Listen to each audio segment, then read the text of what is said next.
It's the story of a young woman who, due to her upbringing, struggles to connect with other people, but has a huge imagination and very quickly discovers a joy in meddling in other people's lives, trying to get them to look up from their phones and connect with one another and just affect their lives, because it's so much easier to focus on other people's issues rather than your own. And up until life kind of just forces her in a corner and forces her to reevaluate her own life by the means of Nino, who struggles. A plethora of characters who are all struggling against some adversity or other, that through the course of the play and largely through Amélie's guidance managed to make a connection.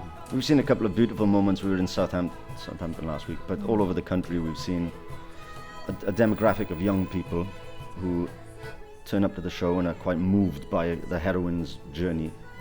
And we imagine that the ability for social skills that actors are generally very good at, there's a great connect there. So people have enjoyed that story and have had the opportunity to meet a lot of the cast after it and to see a sort of really encouraging energy of going, come on, let's talk and let's and it's a really beautiful thing to see.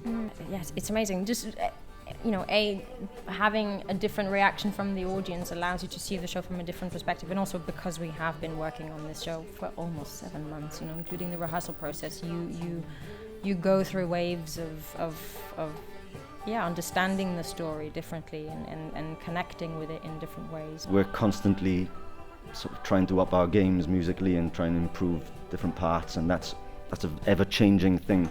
But in contrast to that, I think it's probably the moments of silence. So there are a few moments in the play where everything will cut out, and there's this sort of pregnant pause, which is really exciting. When we hit it, when we feel like it's landing, that's a beautiful moment. We count the amount of friends that we have based on who you've got on Facebook, or who follows you on Instagram, on Twitter, and not based on who have you seen this week for a cup of coffee and actually.